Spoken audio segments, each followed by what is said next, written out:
Ya, selamat pagi, siang, menjelang siang, Ibu-Ibu. Kita bersyukur ya masuk di bulan Agustus, begitu banyak hal baik. Negara kita memperingati kemerdekaan, lalu angka dari COVID itu menurun ya, khususnya DKI, kita bersyukur. Kita juga kalau melihat berita itu ya, negara-negara banyak yang susah. Kita bersyukur Indonesia yang termasuk ringan gitu. Jadi kita sangat-sangat bersyukur kepada Tuhan dan juga kita bersyukur masih bisa ketemu melihat wajah gini. Dan kita sebagai wanita bersyukur ada kesempatan pakai baju bagus, pakai make up. Karena kalau enggak persekutuan sehari-hari, waduh kita ini kayak cleaning service ya. Jadi bersyukurlah kita ada kesempatan matching sekali-sekali. Biar cantik sekali-sekali, apalagi boleh pakai baju kebaya atau batik ya. Jadi sangat bersyukur. Jadi dalam situasi yang penuh syukur ini, kita akan merenungkan firman Tuhan dengan satu tema yang sangat bagus, yaitu Bhinneka Tunggal Ika. Saya akan share screen ya, Ibu-Ibu. Ya, apakah semua bisa melihat layar saya? Bisa, Bu. Bisa, oke. Bisa. Mari kita buka Alkitab terlebih dahulu, kita membaca dari Nehemia 2 ayat 20, kemudian pasal yang ketiga ayat 1, 31 dan 32. Nehemia 2 ayat 20. Saya akan membacakan untuk kita semua. Aku menjawab mereka, kataku, Allah semesta langit, dialah yang membuat kami berhasil. Kami hamba-hambanya telah siap untuk membangun. Tetapi kamu tak punya bagian atau hak dan tidak akan diingat di Yerusalem.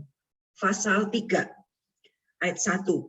Maka bersiaplah imam besar Eliasib dan para imam saudara-saudaranya, lalu membangun kembali pintu gerbang domba. Mereka menapiskannya dan mereka memasang pintu-pintunya. Mereka menapiskannya sampai menara Mea, menara Hananeel. Ibu-ibu perhatikan ayat 2, itu dimulai dengan kata berdekatan, ya, berdekatan dengan mereka. Nah, sepanjang pasal ini kata berdekatan itu diulang-ulang, lalu juga ada kata di samping itu, di sampingnya. Itu juga diulang-ulang. Kemudian kita baca ayat 31 dan 32. Di sampingnya Malkia, seorang tukang emas, mengadakan perbaikan sampai pada rumah para budak di Bait Allah dan para pedagang di depan pintu gerbang pendaftaran dan sampai pada kamar atas di penjuru. Lalu kamar atas di penjuru dan pintu gerbang domba. Para tukang emas dan para pedagang mengadakan perbaikan. Nah, sampai sekian pembacaan firman Tuhan. Berbahagia kita yang membaca, merenungkan, khususnya yang melakukan dalam kehidupan sehari-hari. Mari kita berdoa sekali lagi. Allah Bapa kami di surga, kami sangat ingin mengerti firman-Mu, karena hanya firman-Mu yang merupakan kekuatan dan pimpinan yang pasti di dalam hidup kami. Kiranya Engkau yang berkenan, Roh Kudus berbicara kepada kami masing-masing, dan mohon Tuhan berikan kelancaran saluran internet dan listrik bagi kami semua pada jam ini. Di dalam nama Tuhan Yesus kami berdoa. Amin. Ibu-ibu, bagaimana cara singa memangsa kijang? Bagaimana strategi yang dia pakai? Apa ada ibu-ibu yang bisa menjawab? Kalau bisa menjawab, khususnya yang pakai laptop, silakan ditulis, diketik di chat itu. Bagaimana cara singa memangsa kijang? Ya, tetap semuanya mute. Coba siapa yang bisa menjawab? Silakan tuliskan di kolom chat. Bagaimana strateginya singa memangsa kijang. Ada yang tahu? Ada yang suka nonton National Geographic? Mengintai, ya betul. Lalu jawaban yang lain? Bagaimana caranya? Ya, saya termasuk orang yang suka nonton itu National Geographic Wild ya. Menonton binatang-binatang. Mengendap-endap siap menerkam. Ya, betul. Jadi dia nggak langsung ya. Dia mengintai dari jauh, menunggu dan mengendap-endap. Satu lagi jawaban saya tunggu.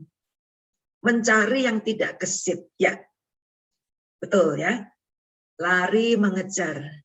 Ya, thank you ya jawabannya, thank you. Jadi sangat betul yang dijawab ibu-ibu. Dia ini meskipun kuat, dia tidak mengandalkan kekuatan langsung. Tidak, ya. Dia mengintai dulu. Dia mengintai, dia pelan-pelan, dan dia cari yang lemah. Caranya dia adalah lihat kawanan, dia pakai strategi. Ya, cari yang lemah, dan kemudian dia akan mencari kesempatan, cari yang lemah, dan dia akan membuyarkan kerumunan kijang. Meskipun kijang itu lebih lemah dari dia tetap memakai strategi. Ya, dia tadi, betul ya Ibu yang menjawab, mencari yang lemah ini cari. Kalau banyak, dia nggak langsung serang. Dia mencari yang sendirian, yang lemah. Kalau bisa yang anak ya, nggak nyari bapaknya, emaknya, enggak. Galak ya. Jadi dia cari anak yang lemah. Caranya adalah dia itu membuyarkan. Kalau dia mengejar ya misalnya tidak hanya kijang, jerapah, gajah sekalipun, dia akan kejar dan dia akan menceraikan kawanan binatang itu. Nah pada waktu tercerai dia cari yang lemah, ya biasanya yang anak yang masih anak-anak. Baru dia di situ berhasil. Jadi ibu-ibu, Alkitab juga memberitahu kita, iblis itu seperti singa yang kerja keras, lapar dia. Tapi dia nggak langsung menerkam kita. Caranya adalah dia menceraikan kita dan mencari yang lemah, di situ dia tangkap. Oleh karena itu, sejak dahulu sampai sekarang prinsipnya sama. Bersatu kita teguh, bercerai kita runtuh. Itulah strategi iblis. Oleh karena itu, marilah kita sadar bahwa kita perlu menjaga barisan kawanan kita itu tetap erat. Nah, ibu-ibu sudah kurang lebih 1 tahun ya, lebih ini kita mengalami pandemi. Banyak wanita, ibu-ibu yang bebannya berat, bebannya sangat berat. Ibu-ibu kita ini di rumah, tetapi suami kalau dia kerja keluar rumah kita khawatir kena virus. Kalau di rumah kita juga khawatir dia ini kerjaannya bagaimana. Anak-anak sama. Kalau nggak kerja di rumah kita juga kepikiran, aduh anak saya kok nggak kerja. Tapi kalau anak bekerja juga kita juga khawatir. Kita bebannya berat, banyak wanita. Tadi ya dulu mungkin banyak di antara kita memasak itu ya pagi, nanti malam. Sekarang kita ini semua memasak 3 kali sehari, belum lagi anak-anak minta kue, snack ya. Jadi banyak beban untuk ibu-ibu ini. Nah lalu karena di dalam kesibukan itu cukup banyak yang bilang, udah nggak persekutuan Bu, nggak sempet. Dengan berbagai alasan ya, misalnya juga alasan kalau jam siang itu Bu semuanya dipakai suami, anak. Ya saya mengalah deh, jadi nggak bisa Zoom, nggak bisa ikut persekutuan. Dengan berbagai cara, iblis memakai kesempatan untuk menceraikan kita. Supaya kita sendiri-sendiri dan pada waktu kita sendiri rasanya itu sangat berat kalau kita sendiri. Jadi ibu-ibu di dalam kesempatan inilah puji Tuhan ya KW mengadakan satu tema yang sangat baik. Yaitu kita perlu bersatu. Jangan sampai ada di antara kita komisi wanita yang diterkam oleh singa. Oleh si jahat. Karena itu marilah kita bergandengan tangan. saudara dan saya punya banyak perbedaan. Perbedaan usia, suku, kepentingan, keterampilan, latar belakang keluarga, ada yang kita yang belum berkeluarga, ada yang sudah punya cucu, ada yang keluarganya besar ngumpul semua, ada yang di rumah sendirian. Kita ini banyak berbeda. Tetapi mari kita mengecilkan perbedaan, menjunjung kesatuan. Karena itu rahasia kekuatan kita. Nah, ibu-ibu, di sini kita membaca kitab Nehemia. Kitab Nehemia itu ditulis setelah mereka kembali dari pembuangan. Jadi mereka itu semacam imigran ya, seperti sekarang kan banyak orang Afghanistan tuh pergi karena negaranya berbahaya. Jadi mereka itu seperti imigran pulang ke tanahnya mereka dalam keadaan miskin. Sudah ditinggal berapa puluh tahun, jadi mereka itu sangat miskin dan susah, ada banyak hal yang mesti mereka kerjakan. Tetapi Nehemia diberikan hikmat oleh Tuhan. Masing-masing mengerjakan rumahnya, kepentingannya, tetapi ada kepentingan bersama yang jauh lebih penting diperjuangkan, yaitu mendirikan tembok. Zaman dahulu belum ada bom. Jadi negara kalau mau kuat, itu mesti dikelilingi tembok.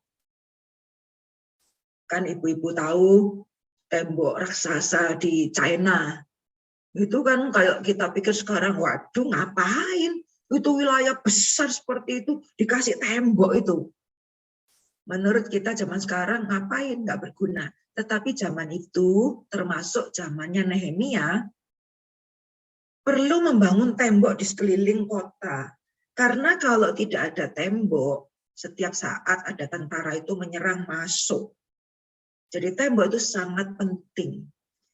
Jadi Nehemia mengingatkan, kamu tidak bisa demi kepentingan keluarga mendirikan rumah masing-masing, bercocok tanam, bekerja, kalau tidak ada perlindungan bersama. Perlindungan bersama seperti orang bergandengan tangan supaya tidak dijajah, tidak diserang orang. Oleh karena itu, Nehemia mengajak mereka semua membangun tembok.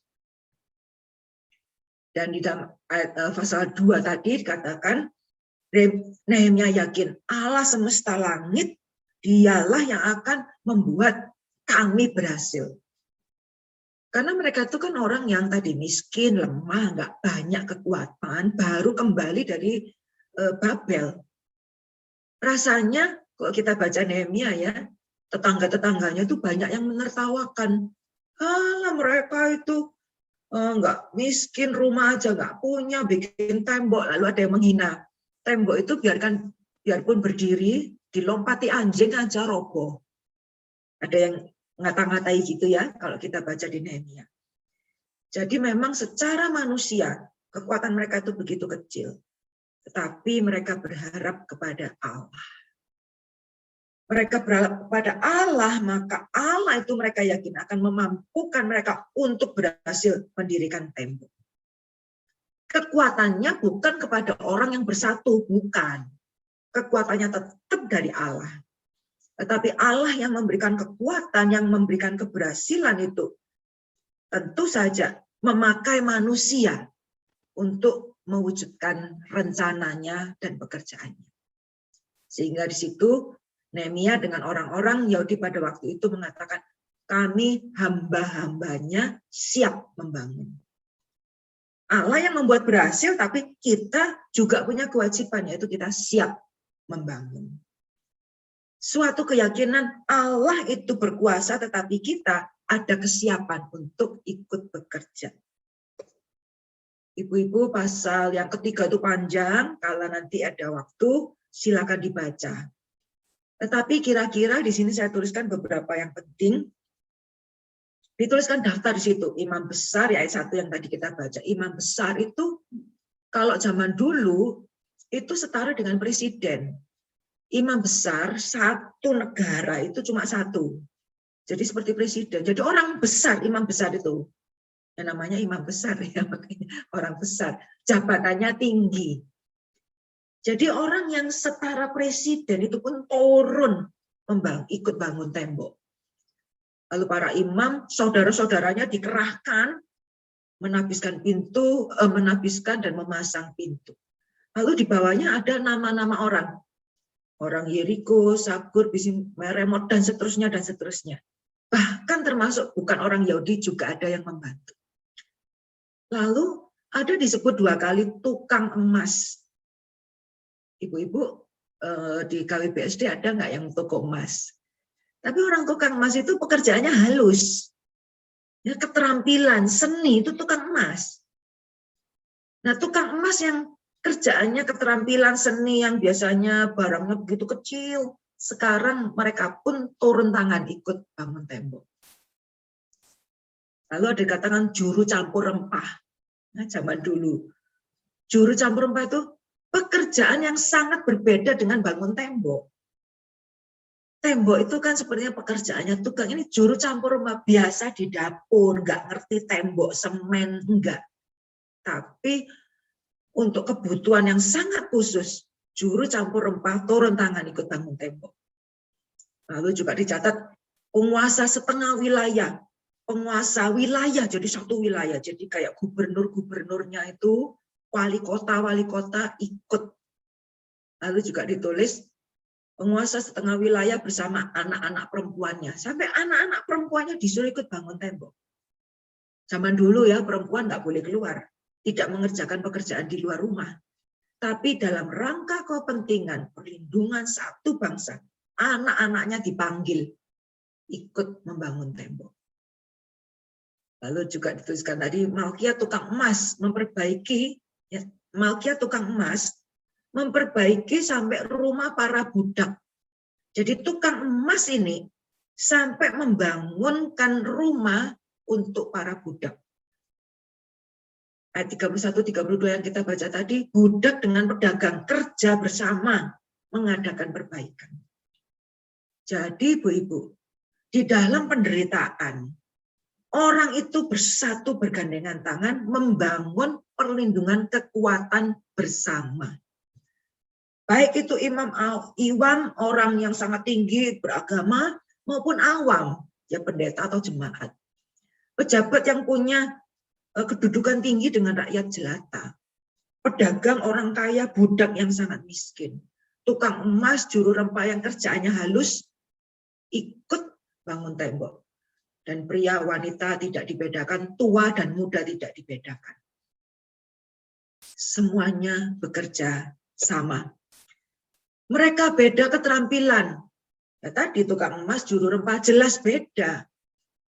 Pejabat, tadi gubernur, wali kota, penguasa, sangat beda keterampilannya. Mereka juga beda kepentingan. Ada yang mungkin berpikir mereka pejabat, mereka imam, nggak kerja pun nggak apa-apa. Para imam itu kan tadi ayat 1 ditulis bahwa mereka itu menabiskan, mereka tetap juga punya tugas beribadah, menyelenggarakan ibadah. Kepentingannya mereka lain-lain. Para pedagang dengan budak, jelas kepentingannya beda. Tetapi beda keterampilan, beda kepentingan disisihkan. Perbedaan sosial, ekonomi, bahkan mereka itu sukunya macam-macam. Bahkan dicatat ada orang Yeriko, orang yang bukan Yahudi sekalipun. Tapi kalau mereka mau masuk ke dalam umat Yahudi, bangsa Yahudi, mereka ikut bersama bekerja. Ibu-ibu, banyak perbedaan yang bisa dibesar-besarkan, tetapi semua itu dikecilkan karena mereka saat itu punya kesamaan satu tujuan. Satu tujuan, membangun tembok perlindungan bersama. Karena kalau mereka mementingkan keterampilan diri sendiri, kepentingan diri sendiri, percuma diserang musuh dari luar, mereka akan kalah bersama. Jadi mereka membangun tembok perlindungan bersama-sama dan bergandengan tangan bekerja. Jadi Bhinneka Tunggal Ika itu bergandengan di dalam konteks bekerja bersama. Di Indonesia, setelah kita merdeka, Bhinneka Tunggal Ika artinya kita berbeda suku, tetapi kita bekerja sama membangun Indonesia ini. Jadi ada tujuannya. Jadi bukan berbeda-beda, tapi satu dalam rangka melakukan kejahatan. Berbeda suku, tetapi bersatu bergandengan supaya kita pesta happy-happy bersama. Bukan itu ya. Tetapi ada satu misi, tujuan bersama, dan ada pekerjaan bersama. Di dalam pasal 3, kalau kita membaca ada kata berdekatan itu di sampingnya, berdekatan, di sampingnya. Ini ditulis, ibu-ibu nanti membaca sepertinya membosankan. Aduh, ngapain ini ditulis berulang-ulang ya? Siapa yang ingat apa perlunya? Tapi itu oleh firman Tuhan dicatat, diulang-ulang, berdekatan. Di sampingnya ada siapa? Di sampingnya ada siapa? Dengan satu tujuan, menunjukkan mereka itu bergandengan tangan. Ibu-ibu Komisi Wanita di dalam masa online ini, mungkin beberapa, saya perhatikan juga waktu ulang tahunnya BSD itu ada foto tahun berapa itu bareng. Ya. Ada yang waktu perayaan, ada yang waktu piknik. Nah, kita senang, kita merhatiin, itu sebenarnya itu siapa ya? Kok lain ya sekarang? Itu siapa ya? Foto bersama, itu menunjukkan kebersamaan, bergandengan tangan. Ibu-ibu, berbeda-beda tetapi satu, kita berdekatan, bersampingan, berdampingan. Karena apa? Inilah saatnya, saat pandemi ini banyak orang susah. Umat Tuhan banyak yang kocar-kacir, yang lemah itu sendirian, dan iblis itu siap untuk menerkam. Inilah waktunya kita bergandengan tangan. Sekarang inilah waktunya ibu-ibu Komisi Wanita kita bersatu. Kita mungkin beda keterampilan, beda kepentingan, beda sosial ekonomi. Mari kita bergandengan tangan. Zaman pandemi seperti ini tidak boleh lagi mengatakan, enggak, bukan bidang saya, Bu. Saya enggak biasa begitu. Saya enggak bisa, biarin dia saja, saya enggak cocok. Di dalam Komisi Wanita tempat saya ada satu orang pengurus yang bagian konsumsi dan bagian transportasi. Selama pandemi yang nggak ada kerjaannya, ya kan? Kalaupun ada kerjaannya, kapan itu, Bu, nggak apa-apa, kita konsumsi tapi semua dibawa pulang masing-masing.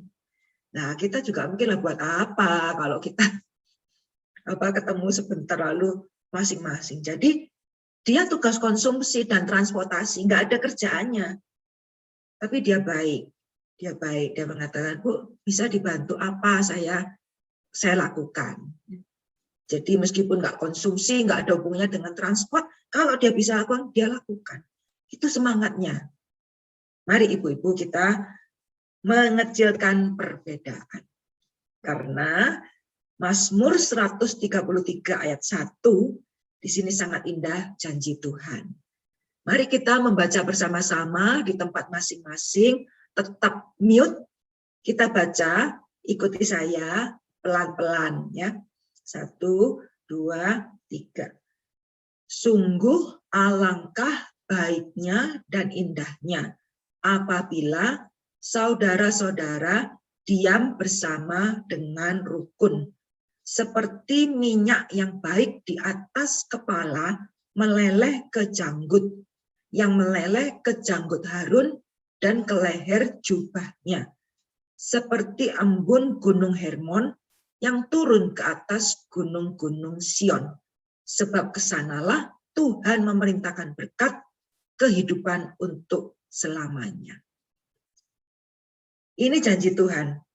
Di sini kata, bila diam bersama dengan rukun. Kenapa begitu? Karena kalau ada suatu persekutuan yang diam bersama dengan rukun, kesanalah Tuhan memerintahkan berkat.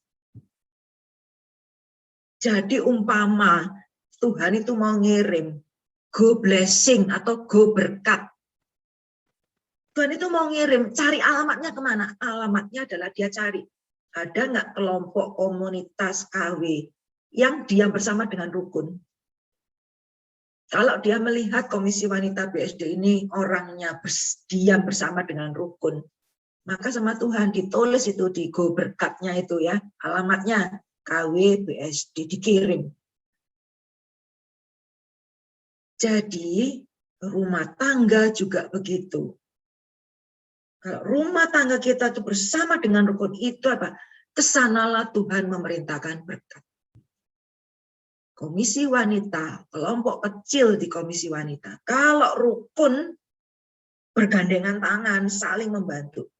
Kesanalah Tuhan memerintahkan berkat. Jadi mari kita bersatu. Sebagai penerapan, ada banyak perbedaan ya. Hari ini kita tidak berbicara perbedaan suku. Sebab itu mungkin kalau untuk Jakarta udah ketinggalan ya. Dan kita di Jakarta sudah tidak banyak friksi karena perbedaan suku. Tapi di sini ada perbedaan. Ada orang yang mikir lama tapi pikirannya bagus. Ada orang yang nggak bisa mikir, tapi dia kerjanya cepat. Ada orang yang kok kerja itu cepat selesai, tapi nggak rapi. Tapi ada orang yang lambat sekali. Lambat sekali orang itu mesti tanya, mesti menagih, mesti mengingatkan. Tapi kalau jadi bagus. Ada orang yang kerjanya rapi, ya sekretaris sebaiknya orang yang rapi.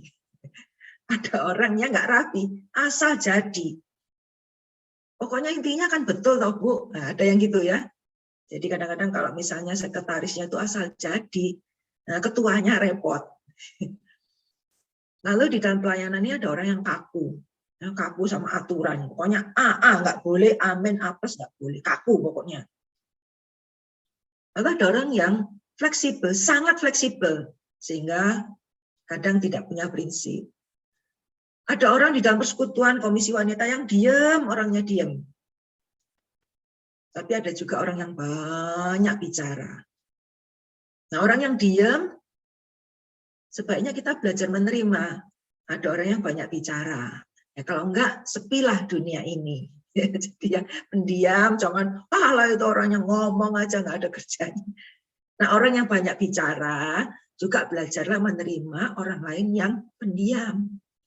Ya, jangan menghina, aduh, dia itu ada, nggak ketahuan, Bu, ngediam terus kok. Lalu ada orang yang cenderungnya sombong.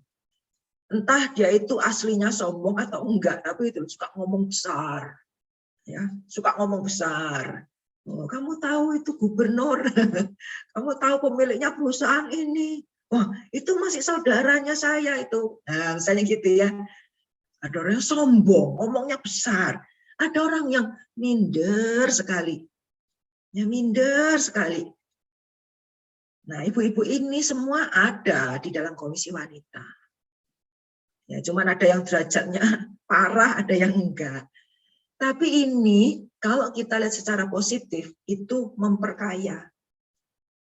Bayangkan kalau di komisi wanita semuanya mikir, semua nggak ada yang kerja, ya kan repot. Tapi kalau semuanya kerja nggak ada yang mikir, nah itu nanti akan seperti orang sibuk sendiri, nggak ada tujuannya. Nah, mari kita lihat dan saling menerima. Ya, sebagai penerapan hari ini, mari ibu-ibu kita pikir, yang paling sulit bagi saya sendiri itu nomor berapa? Karena tentunya kita melihat diri, ya saya ini orangnya rapi misalnya, ya. Terus terang saya nggak tahan tuh kalau ketemu orang yang asal jadi, misalnya gitu. Saya berikan waktu 1 menit, ibu-ibu coba pikir. Nomor 1 sampai 6, yang paling sulit bagi saya, ya bagi kita masing-masing itu nomor berapa? Ya, dijawab sendiri, nggak diperiksa, nggak dinilai.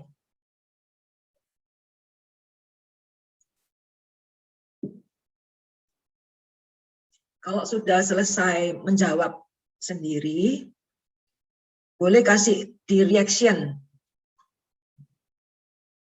Di bagian reaction, ibu-ibu kasih jempol gini, itu artinya ibu-ibu sudah mengisi.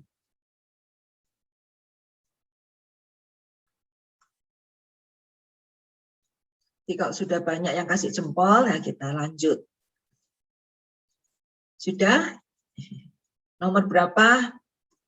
Ya, dijawab masing-masing. Ibu-ibu yang lain, yang nomor berapa yang sulit? Dijawab sendiri. Ya, tidak perlu dilaporkan, tetapi ibu-ibu menjawab masing-masing. Kalau sudah selesai, kasih jempol.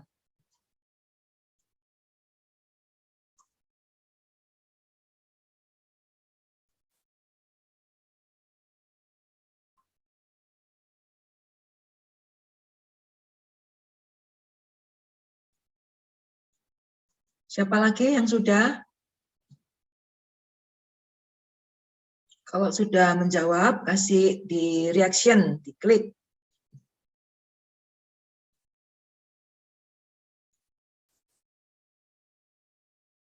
Oke. Ya.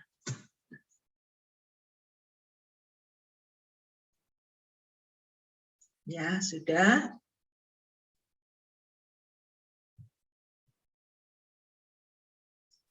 Ya, ibu-ibu nanti bisa direnungkan masing-masing ya. Terima kasih untuk ibu-ibu yang sudah menjawab.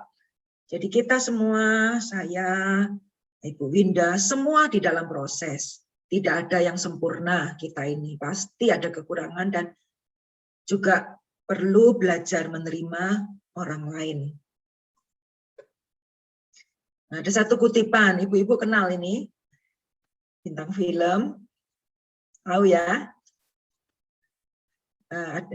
Ini Michelle Yeoh ya, jadi main di film silat, apa ini bintang film orang Malaysia, tetapi berhasil di Hollywood.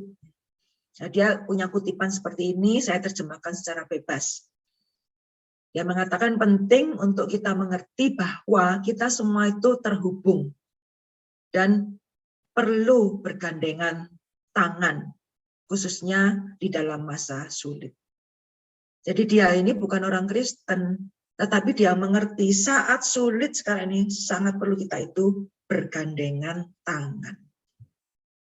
Bergandengan, bersatu kita teguh, bercerai kita runtuh. Mari ibu-ibu kita lebih bersatu. Mari kita berdoa. Tuhan Yesus, Engkau yang mengetahui bahwa kami kadang-kala masih sulit menerima orang lain. Pada waktu kami harus bekerja bersama, pada waktu kami harus satu kelompok. Ampuni kami Tuhan, kadang-kala menuntut orang lain dan melupakan kelemahan diri sendiri. Pagi hari ini firman-Mu mengingatkan kami bahwa kami sangat perlu bersatu, khususnya menolong rekan-rekan kami yang sedang lemah. Kami tidak ingin mereka ditangkap, dikalahkan oleh si jahat, karena kami kurang menggandeng mereka. Tolonglah kami Tuhan untuk peka mengetahui, memperhatikan orang lain di dalam komisi wanita, dan juga tolong kami untuk lebih bisa menerima orang lain. Berkatilah firman-Mu dan Roh Kudus berkenan terus mengingatkan kami melakukannya. Berikan kekuatan pada kami Tuhan. Di dalam nama Tuhan Yesus kami berdoa. Amin.